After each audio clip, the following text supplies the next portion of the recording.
La tempête Xynthia en février 2010 était elle aussi une des conséquences du dérèglement climatique. 15 mois après, les habitants de Boyarville refusent toujours la destruction de 110 maisons, actuellement classées en zone de solidarité. Les habitants, les commerçants viennent de financer eux-mêmes un rapport pour proposer un autre zonage. Une délégation était reçue hier au ministère de l'écologie.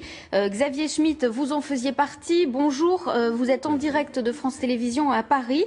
Quel était le but de cette rencontre?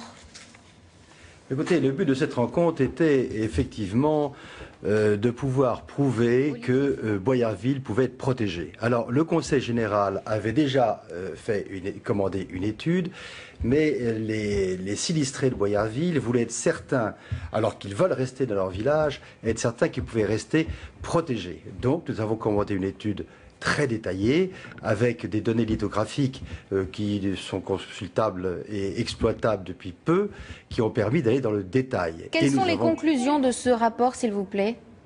Écoutez, qu'effectivement, Boyarville peut être protégé, et il se trouve que les deux études ont des conclusions similaires, avec une démonstration similaire. Donc nous tapons dans le même sens, et je pense que notre auditoire, les personnes qui étaient ici responsables, aussi bien le préfet, le député, le directeur de cabinet, une vingtaine de personnes, ont conclu effectivement et ont remarqué d'abord que cette étude était remarquablement faite, et deuxièmement qu'on pouvait protéger. Alors protéger de quelle façon et à quel coût? Alors, protégé par des murets, protégé par rehaussement de digues, protégé par du matériel complémentaire. Bon, cette protection coûte environ 4 millions d'euros à 5 millions d'euros. 4 millions d'euros, c'est pas excessif, ça n'a pas été reconnu. C'est beaucoup moins cher que le rachat de maisons à détruire? Écoutez, pour l'instant, dans les maisons qui ont été vendues à l'amiable, l'État a dépensé 15 millions d'euros, n'est-ce pas? Et pour protéger Boyarville, il suffit de 4 millions d'euros.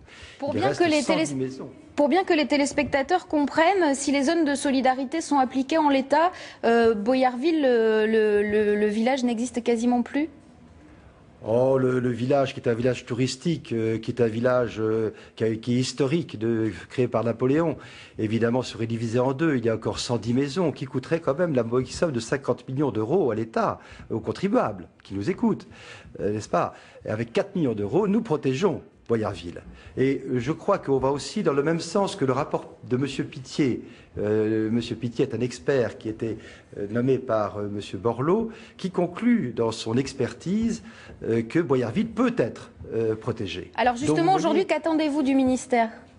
Eh bien oui, le ministère, en fait, nous a demandé que toutes ces études, l'étude du Conseil général, notre étude et les conclusions de M. Pitié et l'étude de M. Pitié, l'expertise, soient regroupées, fassent une synthèse dans une seule et un même dossier. Voilà. Et donc nous nous rencontrons définitivement début juin pour présenter ce dossier, qui aura évidemment la particularité d'être facile à monter, puisque les deux études plus M. Pitié parlent le même langage et vont dans les mêmes conclusions.